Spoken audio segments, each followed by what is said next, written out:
This is an interview with Mr. Victor Chanasyk, Professor Emeritus at the University of Guelph. Correction. I'm sorry? I'm adjunct professor at the moment. Oh, okay. Retired. Retired. Oh, Yeah. okay. I'm sorry. In the School of Landscape Architecture at the University of Guelph in Ontario. The date is Monday, December the 13th at 1:45 in the afternoon. Hi, may I call you Vic? Yes, indeed. Thank you. Hi, Vic. Thanks so much for taking time to talk with me this afternoon. As you know, we'd like to ask you some questions about landscape architecture in Canada and your role in the profession. I think what we'd like to do to perhaps begin with, if I might ask you, where you were born. I was born at Vegreville, Alberta. My folks were living on a homestead in the Missadora area at the time. And may I ask when that was? I was born in 1926. 1926. And later, however, I grew up on a farm near Innisfree, Alberta. Attended high school in Innisfree and also at Vegreville. And then moved on from there to do a BSc in agriculture? No, I attended the old School of Agriculture, what is now known, of course, as the Olds College. And following that, I went to the University of Alberta, which was in 1944. At the Olds, it was the Olds Agricultural College then? At that time. And you studied... Excuse me, it was the Old School of Agriculture. And you studied... I took what was known as the 2-in-1 course, which was a general course that had studies in agriculture in general. There was no specialization at that time, but basically the 2-in-1 program was for people who had completed their high school and were being prepared, or they could go on if they chose to, the University of Alberta in the BSc AG program at the time. And that is what you did then right after? Yes, yes, I did. And at the University of Alberta, what area in the agriculture program did you have to specialize in anything, or was it a general studies? Well, you could take a general studies program, but I specialized in horticulture. Came very close to studying animal science, but I gave that up in favor of horticulture because of my background. My mother was a very, very enthusiastic pioneer gardener, and I was very much influenced by her and the need to create amenity and the pleasure that it gave under the more or less pioneering circumstances that we had at the farm, on the farm at that time. And some of the people that you studied with at the University of Alberta, was that where Hugh Knowles? Yes, yes. I studied horticulture primarily under Dr. R.J. Hilton, who later came to this university, the Ontario Agricultural College. He was the newly appointed chairman of horticulture at the time, and he was one of the figures who influenced me a great deal, being the kind of a person that he was. And if I could elaborate on that, he, as with quite a few other people at that time in horticulture, were Renaissance type of horticulturists. This was the breed that characterized them on the prairies, and they were the kind of people who had a very, very broad interest in horticulture, which spilled over into environment. And there were no environmentalists as we know them today, so that these people performed a very important role in creating an environmental consciousness. But these people were, first of all, scientists, but they had an interest in practical horticulture, which was significant at the time on the prairies, because this was the kind of amenity that people depended on in those particular years. And so I refer not only to people like Dr. Hilton, but also Dr. Cecil Patterson at the University of Saskatchewan. And then there was Dr. W.R. Leslie, who was superintendent of the Morden Research Station. And a very outstanding horticulturist also was John Walker, who is superintendent of the Forest Nursery Station at Indian Head, Saskatchewan. So these were the kind of people with whom I associated in later professional life as a horticulturist. You might like to go back, I think, at this point to Hugh Knowles. Okay. Hugh Knowles taught ornamental horticulture and landscape design, and he offered a one-semester course in this subject area. He was newly graduated from the the Ontario Agricultural College in the option, which I think at that time was known as ornamental horticulture and landscape design. So he offered the only course that came close to landscape architecture, and his was a very popular course. The material, I think, was derived largely from Hubbard and Kimball of Harvard University, and the kind of gardening or landscape gardening theory that existed at that time. So he was really quite what do you call it? A breath of fresh air, or he was an inspiration to those of us who were interested in that aspect of horticulture and landscape. Mm-hmm. And interesting how paths crossed, how he had studied here and then goes back there to teach, and how you learned from him, and then you eventually end up back here. That's okay. You know, there's sort of a very cyclical kind of Yes. I could of course, later on, I could see the origins of what it was that he was teaching us when I came here quite a few years later. Yeah, to see the roots of that. And then once you graduated from the University of Alberta, that was 1949. Yes. You then went on to the University of California. No, I had a rather significant career in horticultural research at the Beaver Lodge Research Station for something like 6 years. And at that time, I was doing a very, very broad range of horticultural research, which included everything from windbreaks and herbaceous perennials and trees and shrubs through to annual flowers and tomato breeding, strawberry breeding, fruit breeding, and so on. And this gave me a very, very comprehensive background in horticultural, not only horticultural research, but that aspect that was associated with landscape management and maintenance, with which really got me further interested in horticulture. But I think the highlight of my experience there was working with the most outstanding pioneer horticulturist, John Wallace, who I think you may have heard of. And he was an extremely fine, practical horticulturist, so that he and I blended our skills, me from a scientific, academic point of view, and he from the practical knowledge aspect. And was there some inspiration at this point in time then to go on to do a concentrated study in landscape architecture? Yes, there was. I should point out that I was accepted for PhD studies at several American universities, and was within a month of going there when I changed my mind.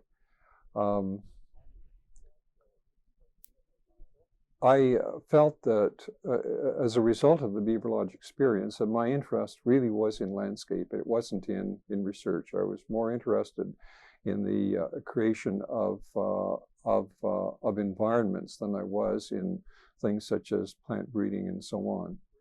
And I first came to know about landscape architecture, and you have to keep in mind that at that point, there were few people who had heard of landscape architecture. And I'd heard of one, Don Russell from the Brooks Horticultural Station, who went on to Harvard University. And at the same time, I read the book on landscape architecture, which happened to be in our library, one of the only books, I think, on landscape.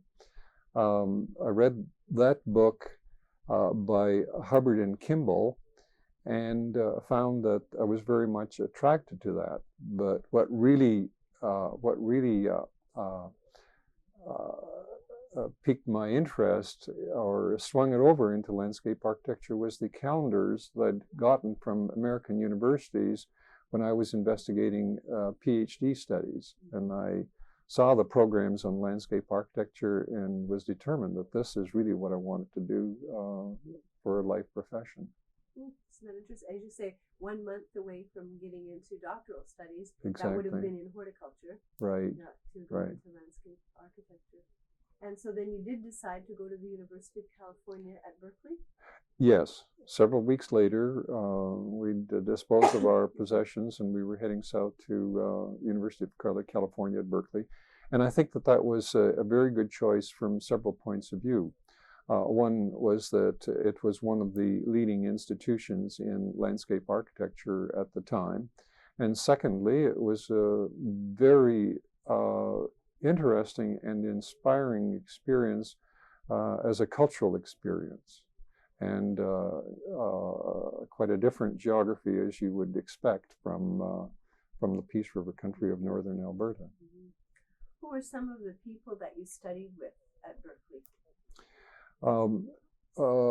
Professor Leland Vaughn was chairman of the department at the time, and other faculty included R. Burton Litton, B-U-R-T-O-N,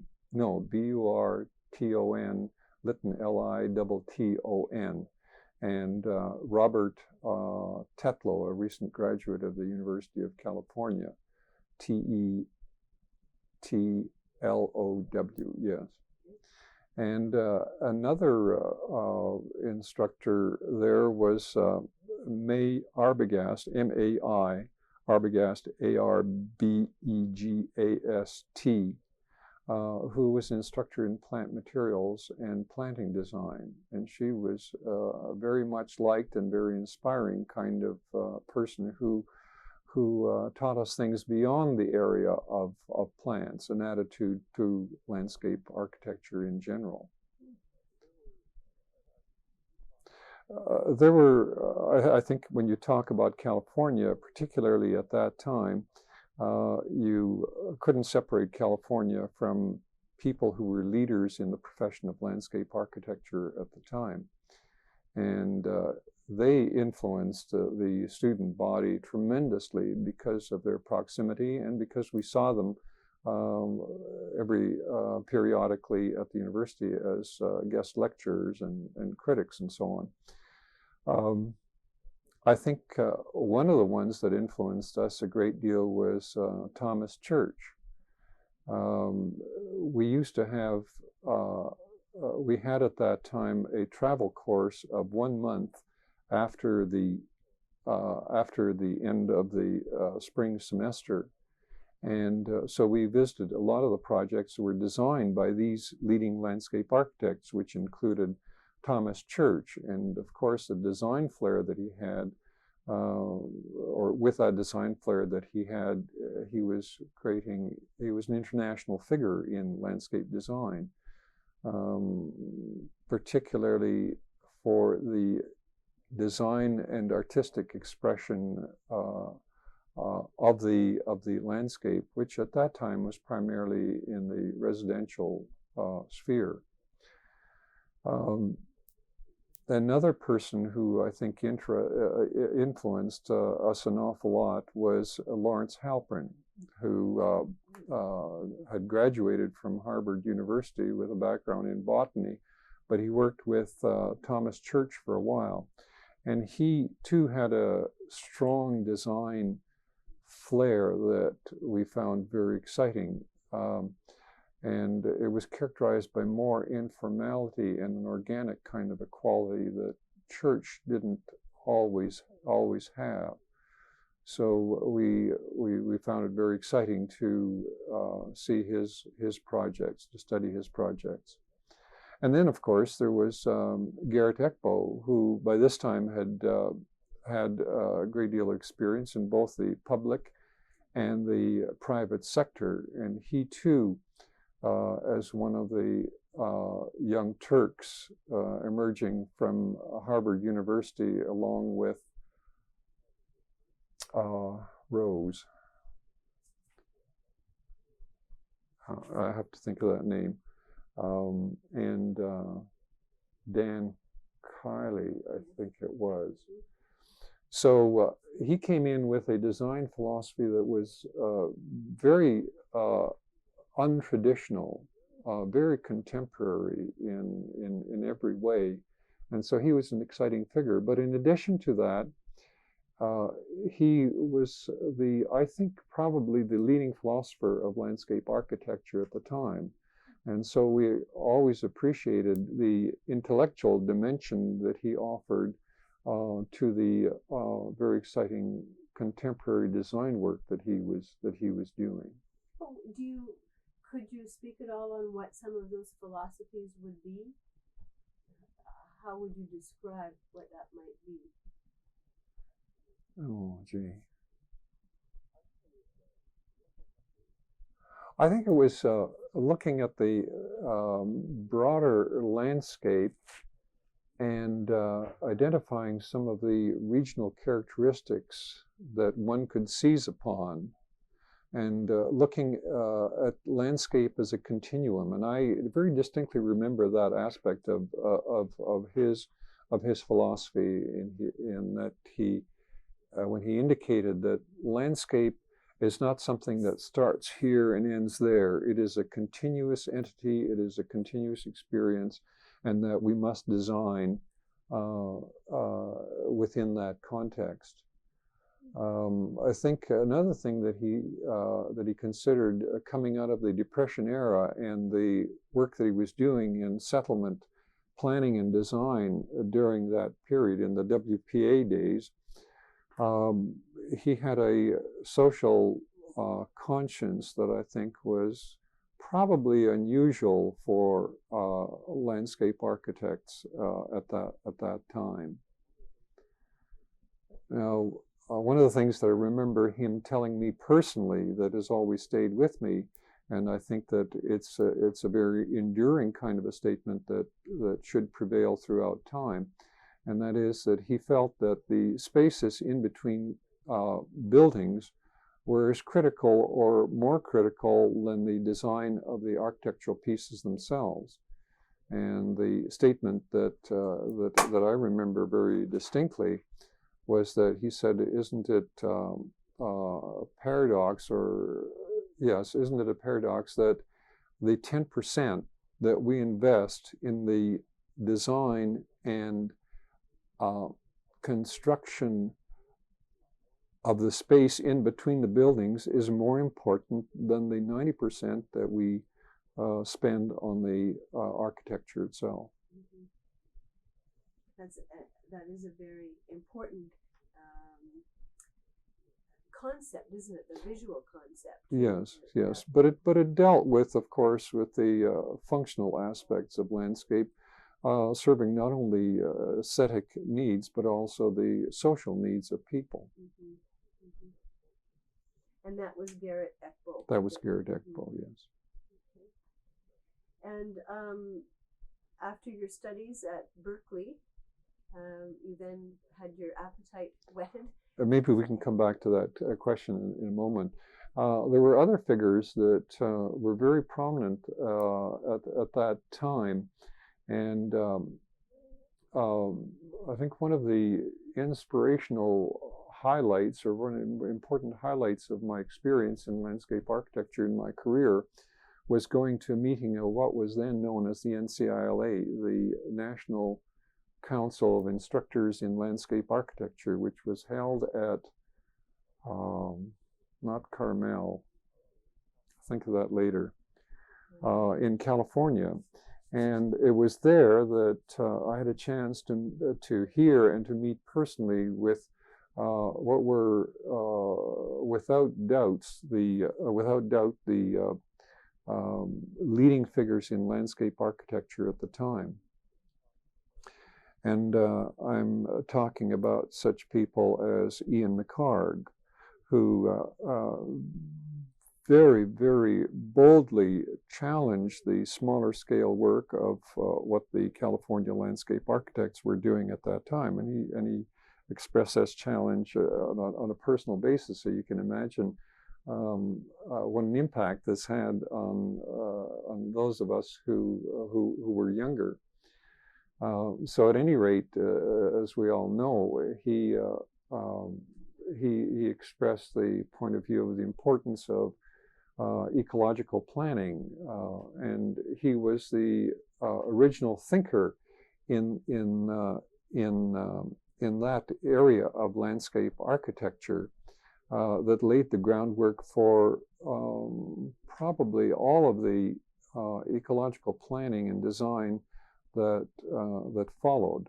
And not only did he understand the importance of ecology and the physiology of the individual within this ecological environmental context, but he, of course, was an extremely articulate sort of person, so that he was able to convince a lot of people on his what was then basically a radical point of view. And another person who attended that conference was Hideo Sasaki, and he, of course, was not. It was a man of very few words, but very profound in terms of his conviction that landscape architecture has got to be socially significant. And he was practicing a scale of work that was larger than most other landscape architects. And his contribution, as we came to know later, was that he was able to prove to the profession, as he himself had indicated, that landscape architecture can be practiced at a large site scale. Another person who was also inspirational to meet and to talk to was Professor Stanley White, who was at the time or spent a number of years at the University of Illinois in the Department of Landscape Architecture there, and he was acknowledged as the Dean of Landscape Architects, acknowledged very broadly in the profession as being the Dean of Landscape Architects. And he had developed or honed, I think, rather explicitly the process of landscape architectural design. And I can recall him getting up in front of the conference and showing a series of drawings as to how a landscape design solution ought to evolve as a result of the comprehensive kinds of considerations that we normally, even today, consider to be part of the landscape design process. And this was in sort of in the 1956, 57, that kind of time period, so very early. Exactly. As a matter of fact, it was in 1957. Mm-hmm. Yes. Very far-sighted approach to the whole concept of landscape architecture. Is that what you're saying? Yes, I think that you could generally characterize the time in the times in landscape architecture then as being in a very, very dynamic state. They were moving from the site scale kind of landscape architecture that in the 30s and earlier had been associated with the design of estates of the people who people of the robber baron class. And so landscape architecture then was moving into a very, very responsible sphere of activity, and it was very exciting to be part of the initiation of that historic movement. Were you aware of that at the time, or is it only in retrospect that you're able to sense that? No, I think that we were aware of it. The positions were made really very clear by the people who were very socially responsible, and I'm talking about the likes of Ian McHarg and Gerard Ekbo and Stan White. Mm-hmm. Yes.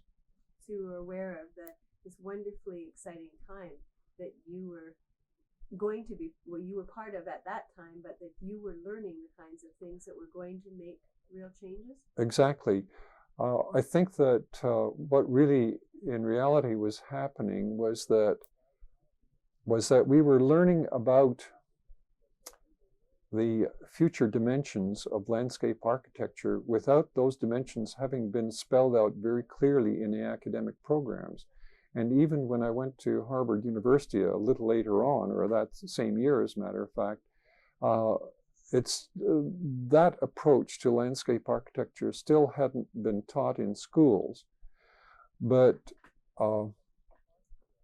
the real exciting part of that was, I don't know, we're getting ahead of ourselves here, whether you want to discuss Harvard University or not. At Harvard University, I think, as I indicated earlier, there were two main influences, I think, on the students. One was the scope of landscape architecture that was being enunciated by Hideo Sasaki, and he was in the process of establishing his own practice. We didn't see as much of him as we would have liked to, but I think that he did impress on us that landscape architecture could be practiced at a large scale, and it was a very important kind of a landscape architecture. There was another person who I think influenced us a great deal, and that was Waller Chambers.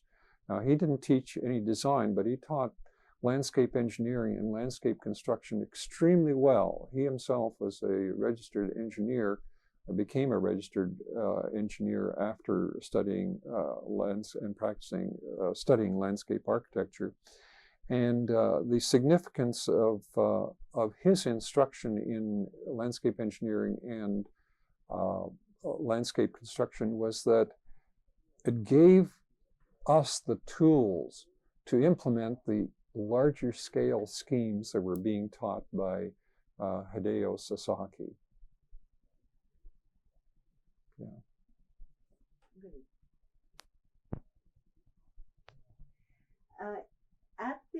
At Harvard University, the people that you studied with, what was you mentioned Sasaki and the idea of that landscape architects could do large scale design.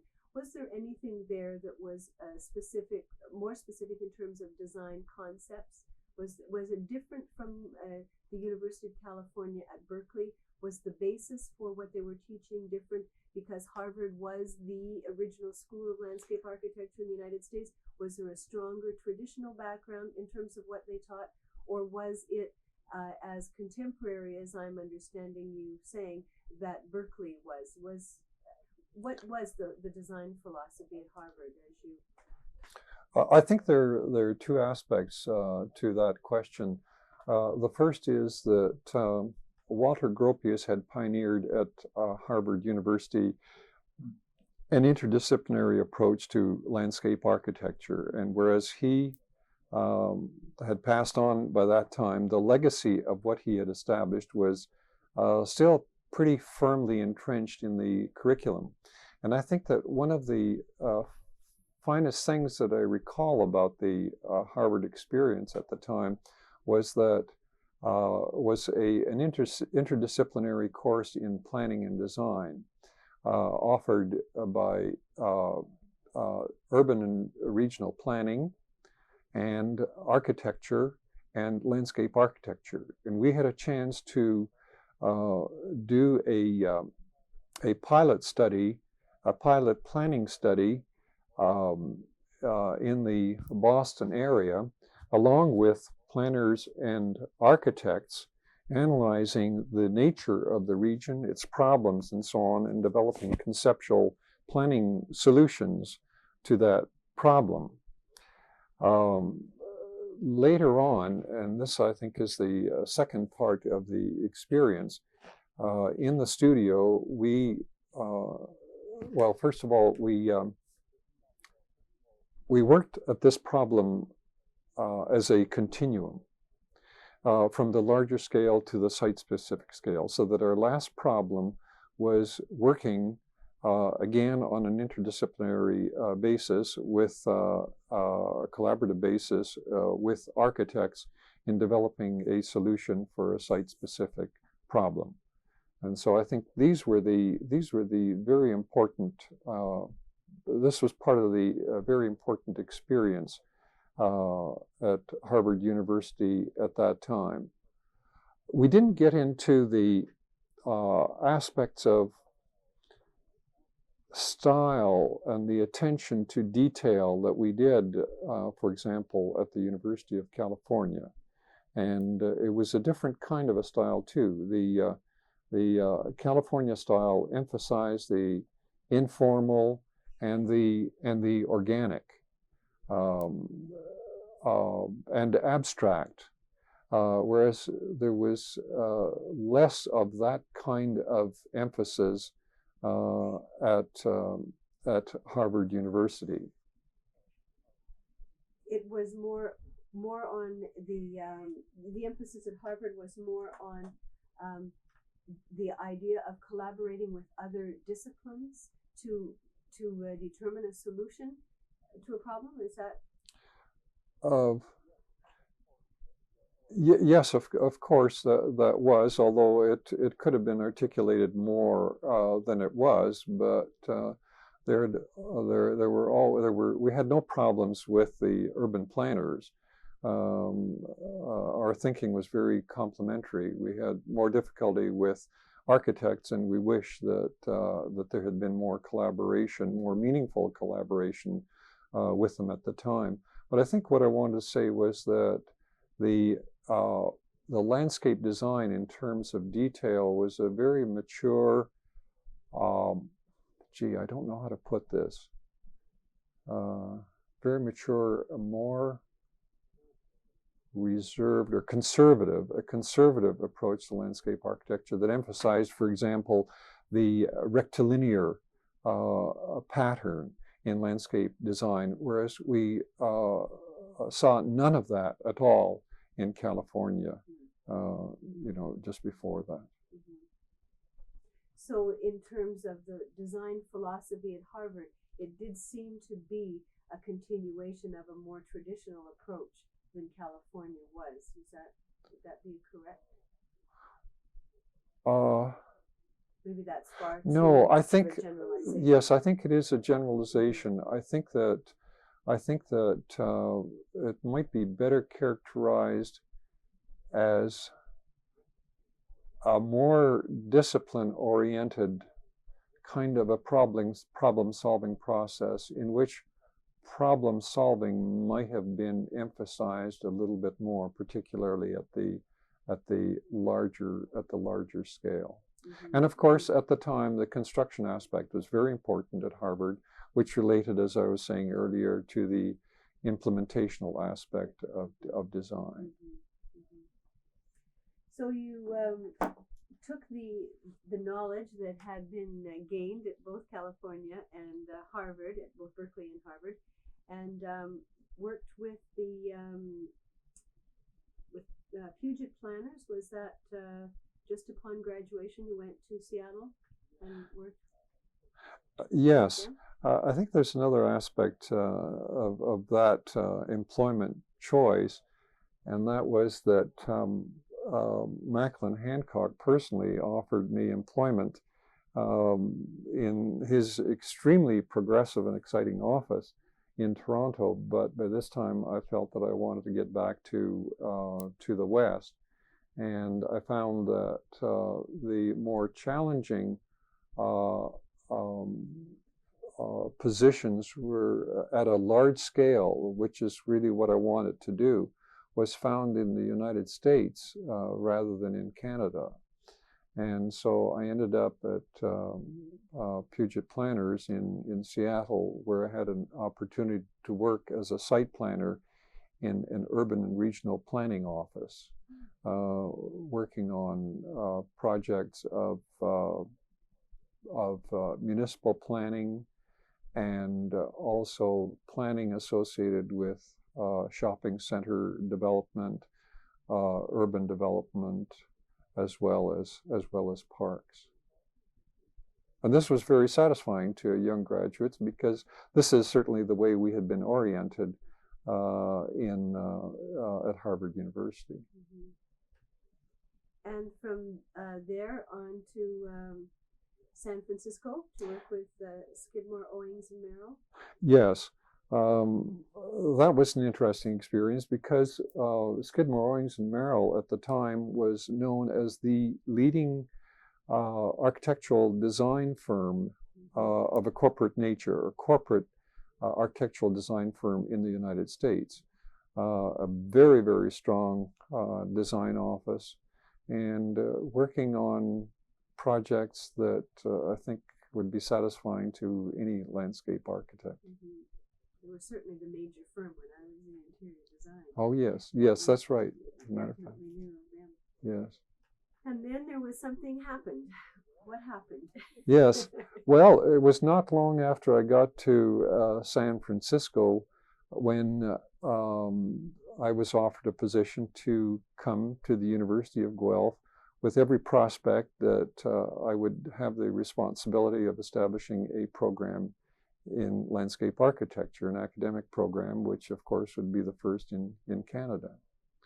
And so my former, or my old mentor, Dr. Robert J. Hilton, extended this invitation, and it was one, of course, that was difficult to turn down, because it was an opportunity to come back to Canada in a role that that was very responsible within the whole sphere of landscape architecture.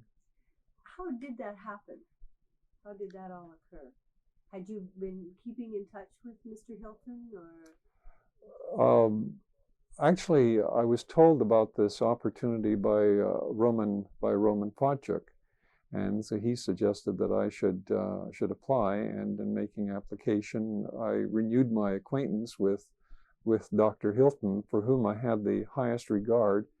And I should say that I wasn't certain that an agricultural college could be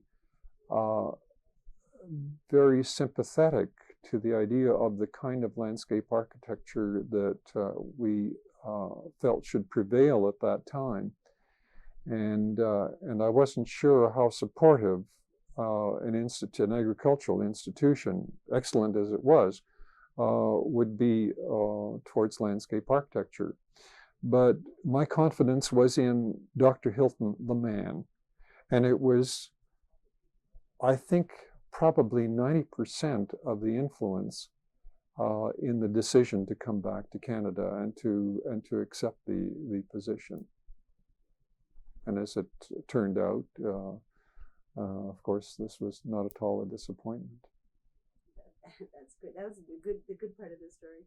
But I'm sure there were lots of not necessarily disappointments, but lots of battles to be fought in those early years in trying to establish a program.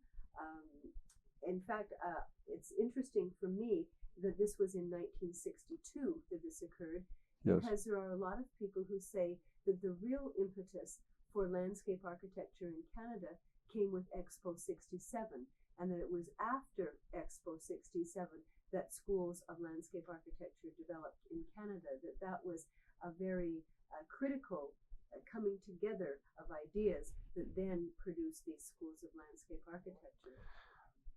Well, I think that we should go back a little bit in history to look at or to examine the nature of the Ontario Agricultural College as an institution and the instruction that it had offered in this general area of landscape. I think we should keep in mind that the institution was established in 1874, so it has a long history. And I learned that from 1880 on, there was always some kind of ornamental horticulture and landscape design that had been part of the instructional program. So that there was always a history associated with landscape design in the OAC. And I think then that OAC holds a central position in the development of landscape architecture in Canada for this reason, and that is that a lot of the early graduates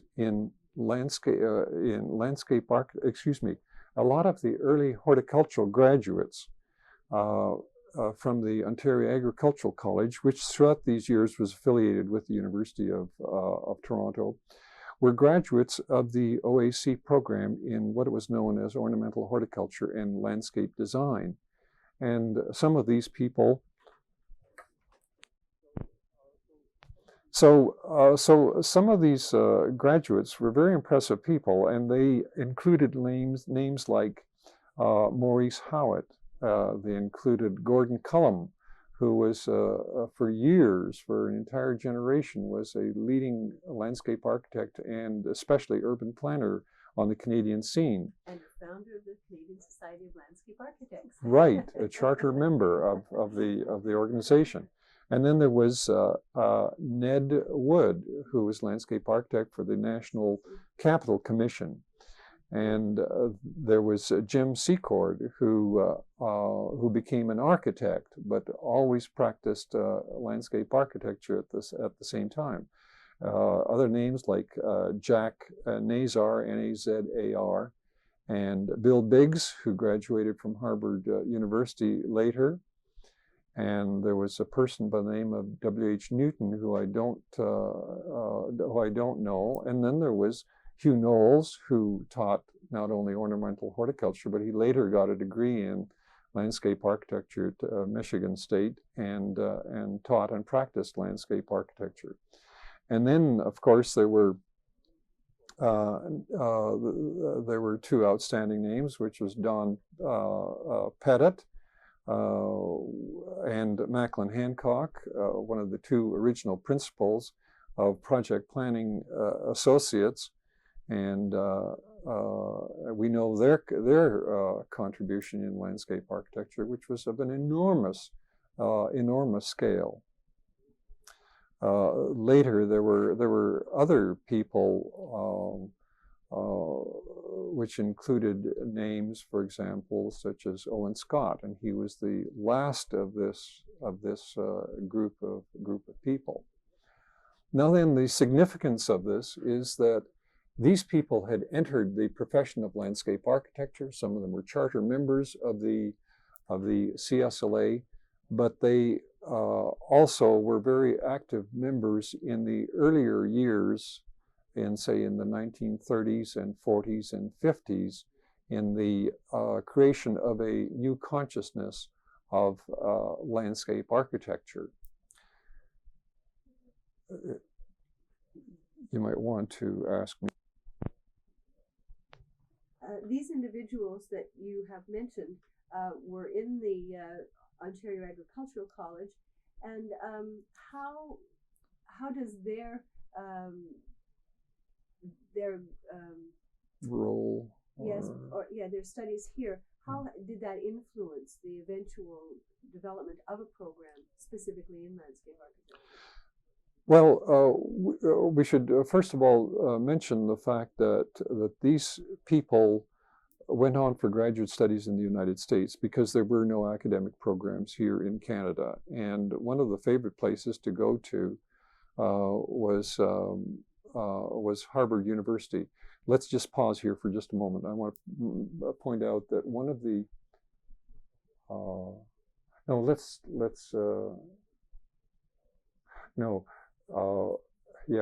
want to mention Austin Floyd's name. It's an important name in landscape architecture in Canada.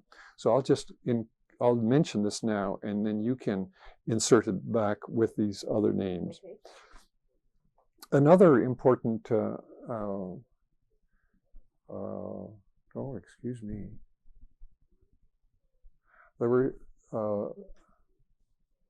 let me get my thoughts together here. Okay, I'm just about to. Excuse me. In addition to these people who originally studied at the OAC, there were other influential figures, which included H.B. Dunnington Grubb and his wife Laurie. Grubb graduated from Cornell University in 1911, I believe it was. And then there was his colleague, Bill Stenson. And then there was another person who was very important in the original practice of landscape architecture, and that was Austin Floyd, a graduate in horticulture from the University of Manitoba, who later practiced with Dunnington Grubb and in his own practice. And these, now we're okay.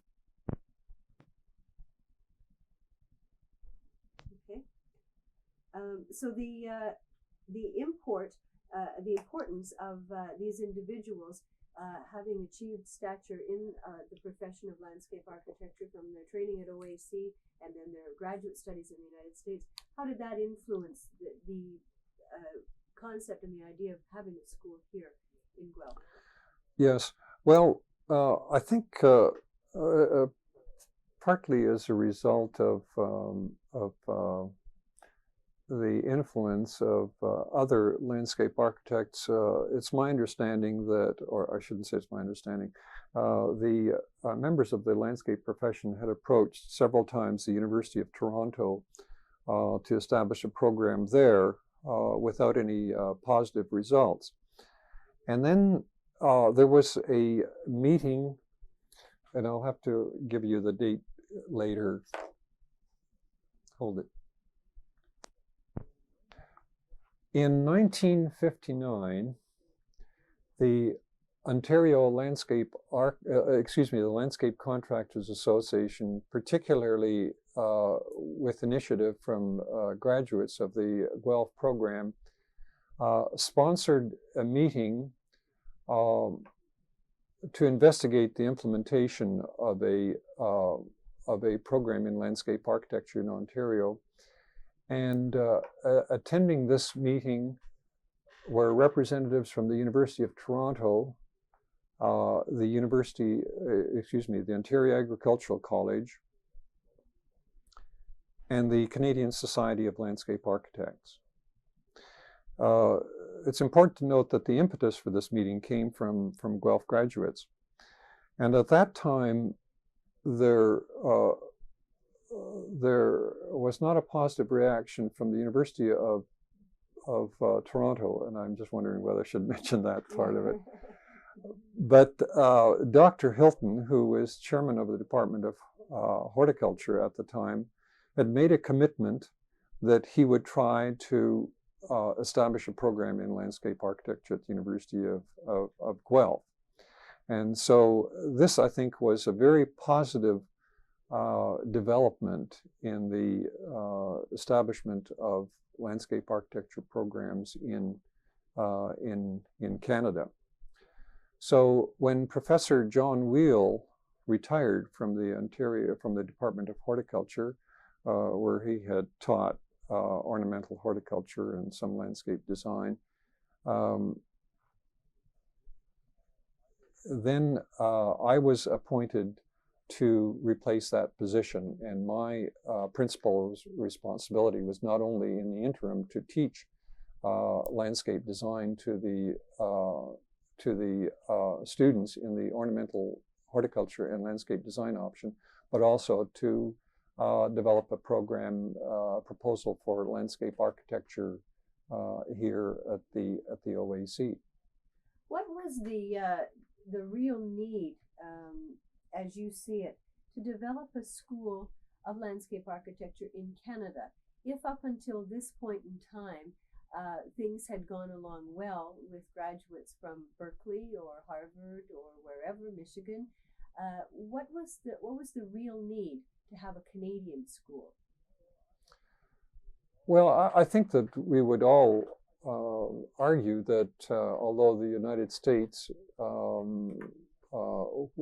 that part of the United States in which the Canadians studied was geographically quite similar to this part of Canada, it would always be better to have graduates who studied under Canadian conditions so that they could practice a more relevant kind of landscape architecture. I think this is one. And the other is that it was more expensive to go to the United States, and so it was very important to have graduates from Canada, but also in the greater numbers that were required at the time. This was a very, very compelling factor. That leads me to a question that I kind of wonder about a little bit, and that is, what is a Canadian landscape architect? What does that mean? Could we shelve that question for just a moment? Okay. All right. I'd like to discuss here for a moment some of the dynamics, the institutional dynamics of establishing a program here at the what became the university, and that is that in addition to teaching landscape design, a principal activity of mine was to develop a program in landscape architecture, a proposal for a program in landscape architecture. And what I did then was I studied the curricula of 16 accredited programs in the United States and 2 unaccredited programs, and I carried out an analysis of that. And I can recall that just at the time by the time I'd completed that, I was asked by the Eastern chapter of the Canadian Society of Landscape Architects to give them an idea of what it was that I had found, and so I addressed the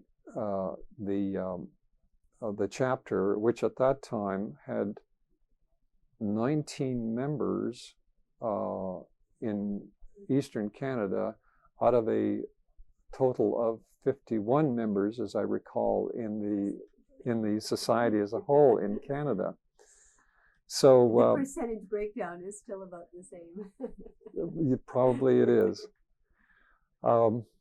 And so some of the people who were there were some of these names that I mentioned. There was, of course, we met in the very gracious home of Howard Dunnington Grubb at his Rosedale residence, and in attendance was Helen Kipax, one of the charter members of the association, and there was Austin Floyd, Bill and Janina Stenson,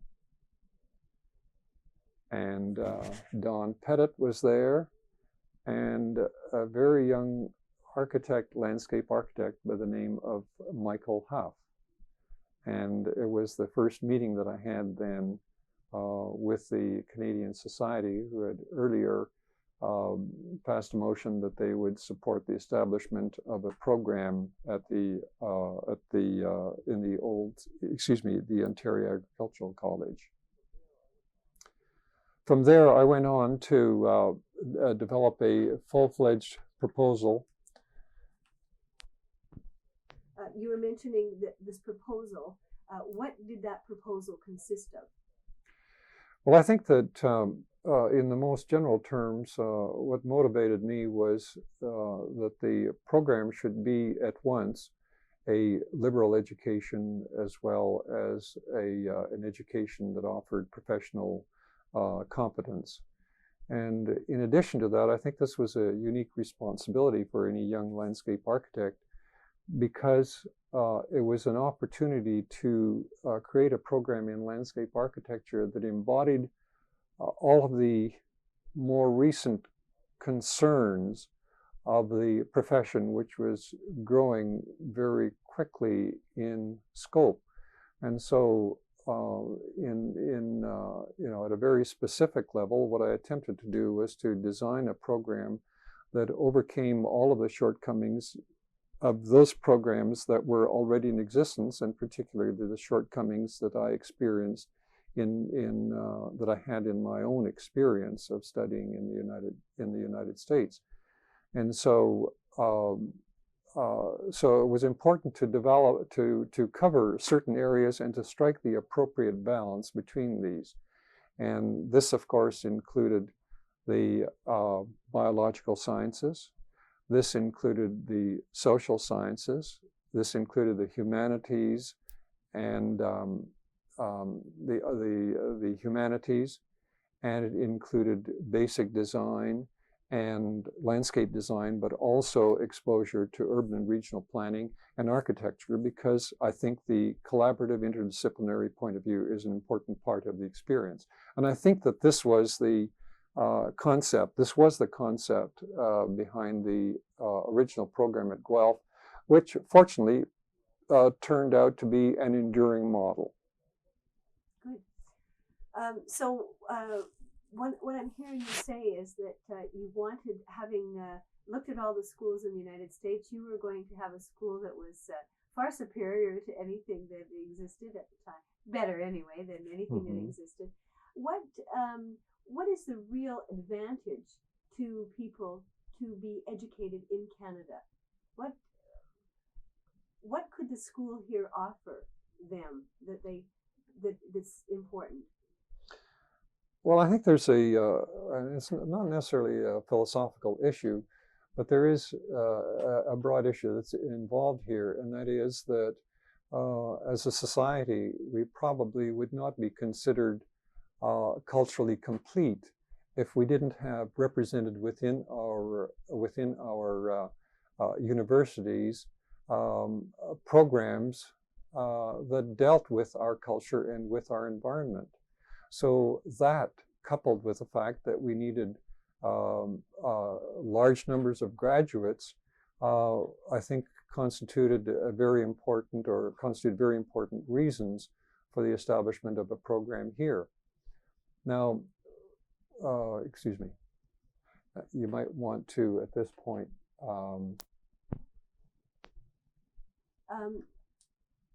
but the schools of, the school here is based very much on an American model, and I'm sure that the initial teachers were people who were educated in the United States, so their training was also very US oriented. Does that have, what kind of an impact does that have on the students? I'm interested from the point of view of, is there a Canadian design? Is there a sense of Canadian design that can be developed? And has that been developed?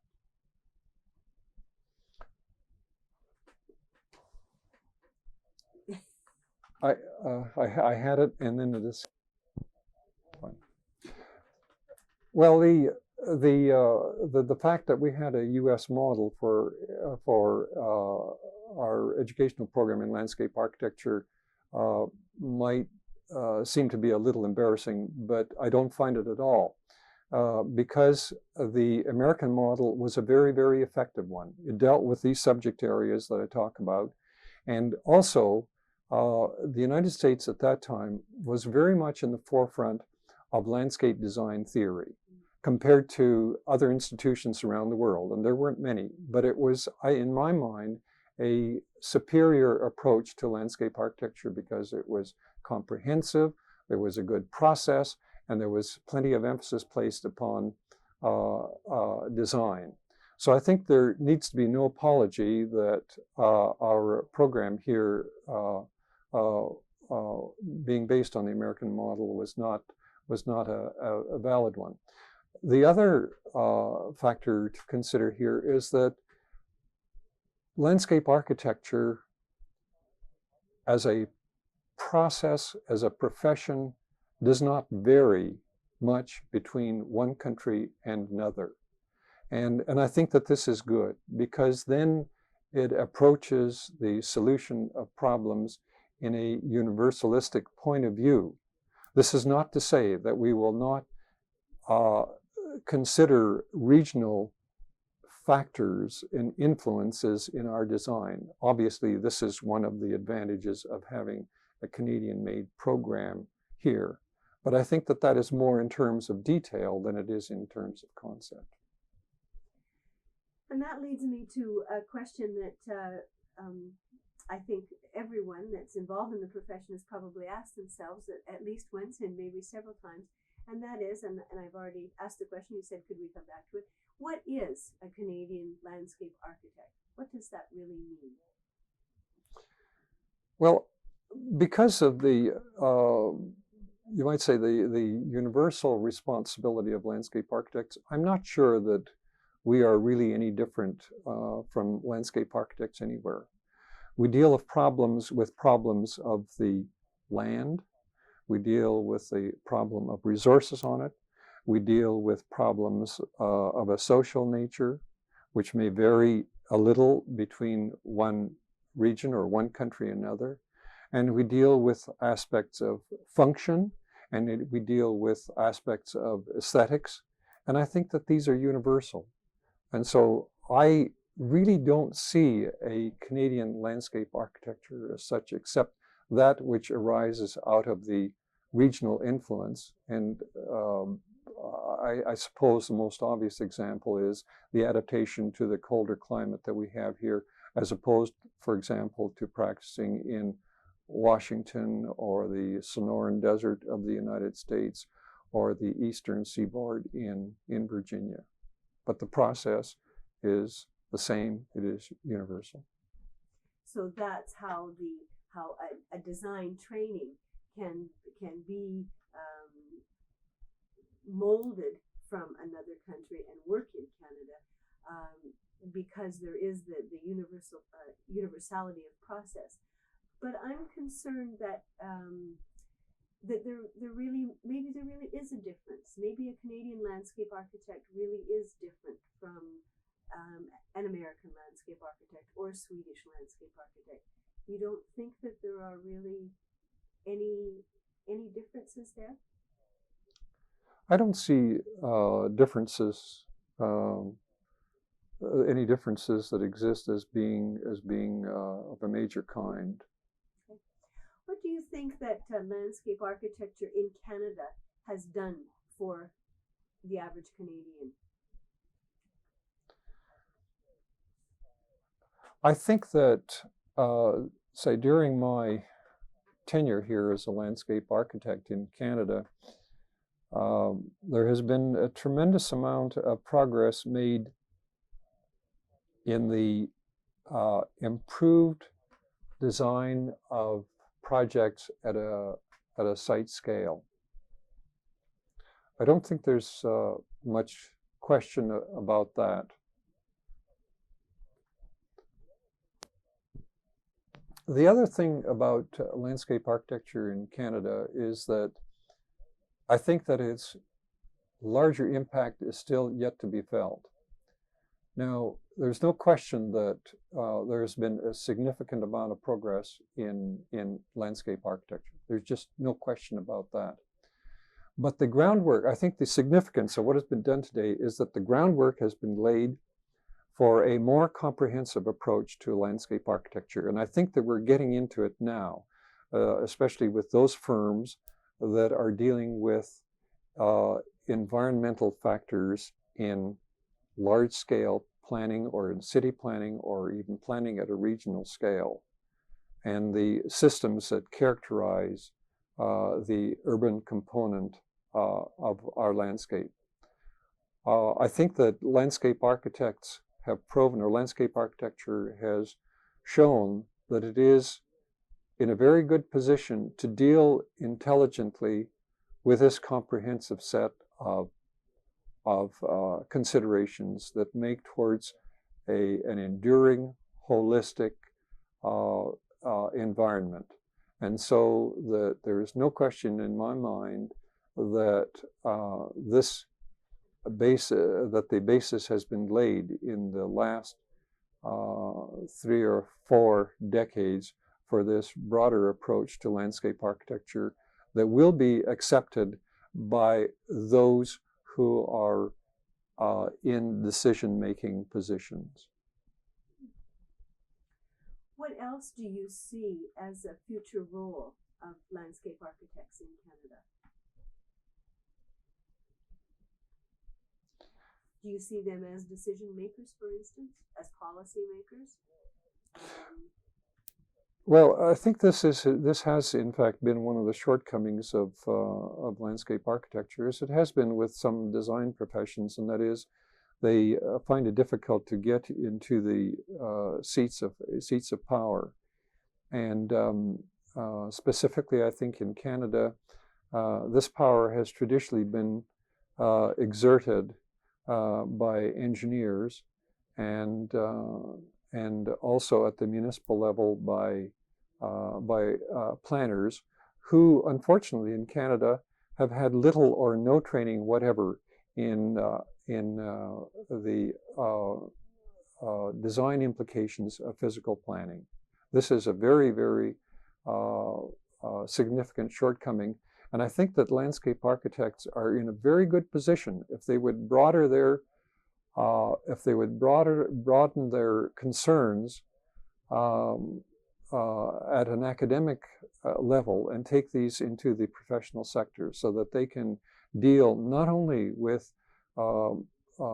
site design and implications of site design, but also become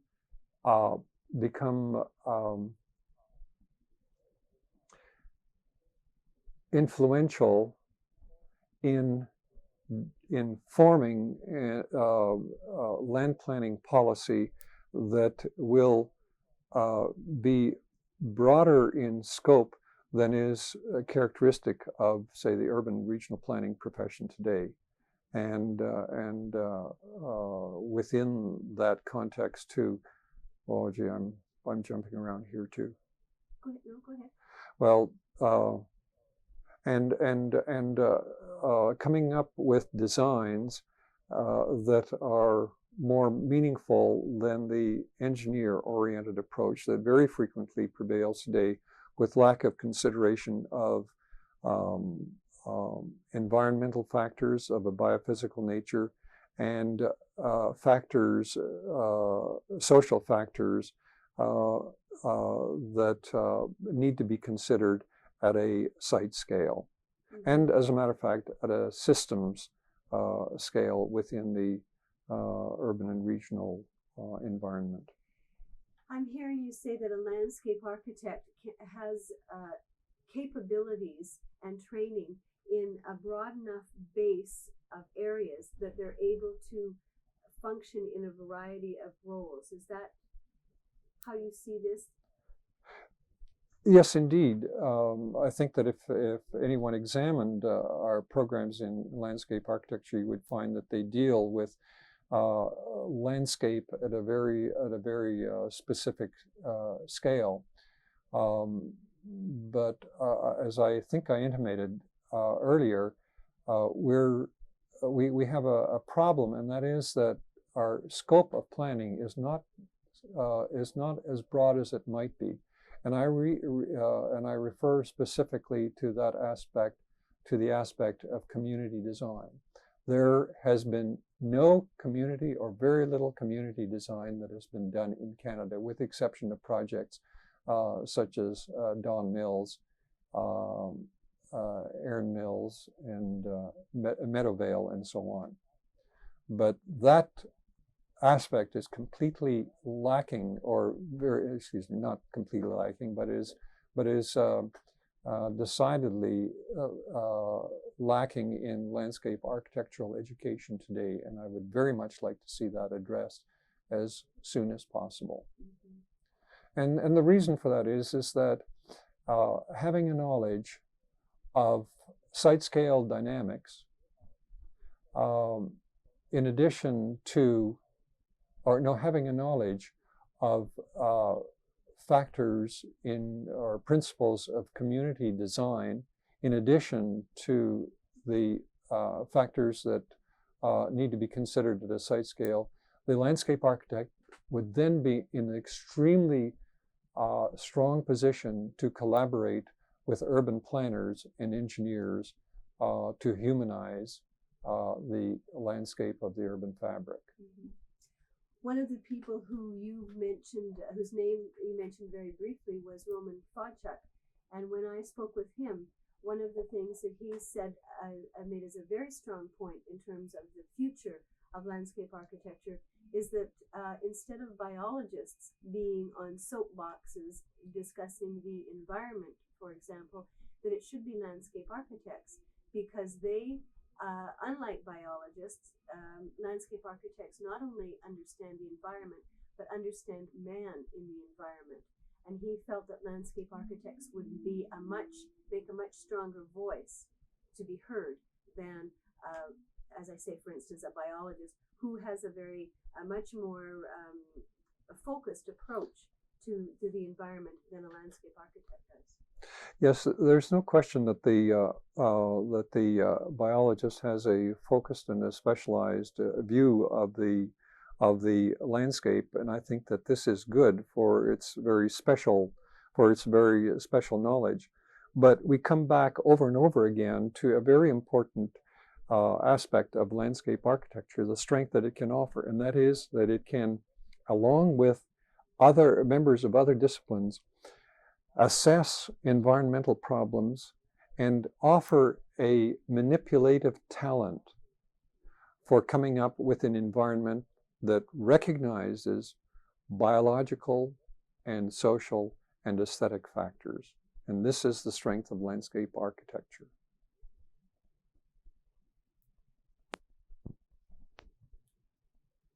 When we were talking a little while ago, we sort of cut short the discussion on the development of the School of Landscape Architecture here at the University of Guelph.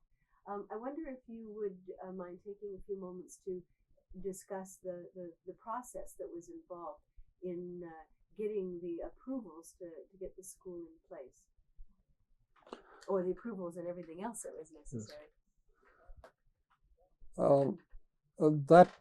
That history is a little complex, because you must remember that not only was the profession in a dynamic state at the time, but so were the institutions.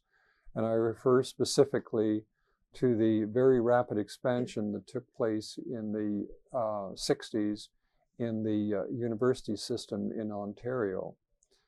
And this was further complicated by the fact that the Ontario Agricultural College, in which the program was to be established, was affiliated as a college of the University of Toronto, and so the people here at this institution had felt very much constrained by that relationship, in that any new academic programs that would be established here in Guelph would need approval by the University of Toronto Senate, which had outright indicated that it would not approve the establishment of new programs at the University of Guelph. And the problem here was that the local administration saw that the profession of landscape architecture was in fact a discrete profession, or that landscape architecture was a discrete profession, and it really didn't fit under the umbrella of the Bachelor of Science in Agriculture degree or other degrees that were offered here at the time. the result was that there was a lot of soul searching on the part of the president and of the colleges, and of the dean and the dean's council in the Ontario Agricultural College. But they listened very sympathetically and were very supportive of the proposal that I had presented to them, but in final analysis indicated that this stalemate with respect to degree granting for new programs has got to be broken with the University of Toronto. And so the Dean's Council, consisting of 18 departmental chairmen, unanimously approved the proposal for an academic program, but they indicated that they would go to the University of Toronto to find approval for the Senate there. And how it would have fared there is a good question, because the School of Landscape Art, or excuse me, the College of Architecture to that point had not been supportive of establishing a program in landscape architecture, but things are changing very, very rapidly.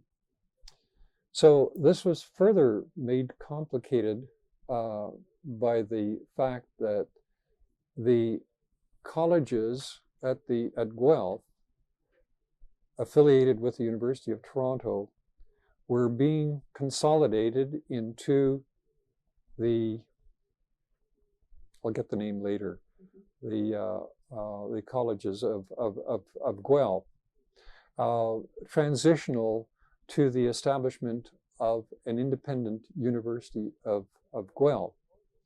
So whereas the proposal had been passed locally for a landscape architecture program, no, excuse me,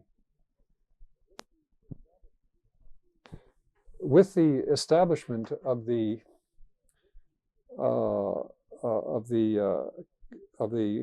consolidation of the colleges here, it was decided. That again.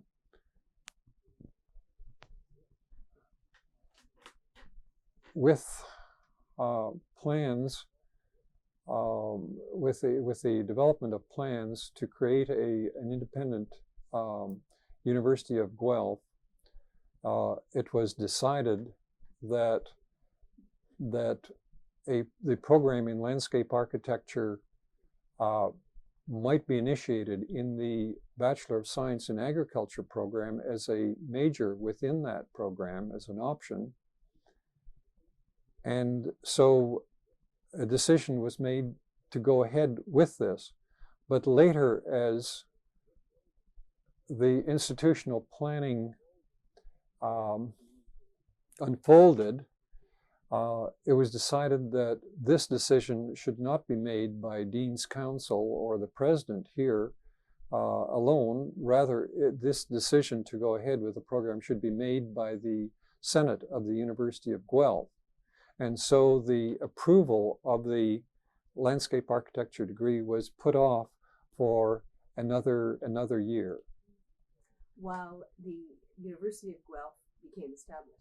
That's right. While the institutional framework for local decision-making, academic decision-making was made. Mm-hmm. What years are we talking about here now? We're talking about the years 1964 and 65, because the University of Guelph was established by an act of legislature in 1964. Yes. So then what happened? How did you eventually get your school? Well, that's an interesting aspect, because we found that getting the approval through the University of Guelph Senate was an interesting one, simply because the people who were appointed to the study committee as to whether landscape architecture should go ahead was composed of all manner of people except landscape architects. And so it became a real challenge. Yes, because it became a real challenge then to get that approval from that Senate committee. And just to give you an idea of the kind of a problem that I was confronted with at the time, the chair of the committee was Dean Richards of the Ontario Agricultural College, and the vice chairman was Dr. Hilton, both of whom were, of course, very supportive of the establishment of the new program. But to give you an idea of the disparate mix of people who were on that committee, they included a hydrological engineer, a veterinarian who was a cancer scientist, and there was a soil scientist, the registrar, a zoologist, and two people who we found, and an agricultural economist, and two people who we found were very supportive, one of which was Gordon Cooling, the person who taught art on campus in the College of Home Economics, and Professor King of the Department of English. So there were a lot of very pointed questions raised as to the validity of landscape architecture occupying a place in an academic institution such as a university. And the question was raised that this was not, it wasn't a question that was raised, it was an outright comment that was made by the cancer scientist, who said that this properly did not belong within a university. It was not a program of what do you call it, caliber to be studied at a university. To which I replied that it had been studied or it had been offered for years at Harvard University, and he took a little exception to that. Another scientist indicated that perhaps this was more properly the kind of a program that should exist at a technical or a community college. But in the final analysis, we received almost unanimous approval at the committee and very strong support at Senate. You might ask a question about graduate studies. Yeah, that's a good idea. That was the development of the undergraduate program here at the university. When was the graduate program developed? That came after, so the undergraduate program was established in 1965. Our first graduates in 1969.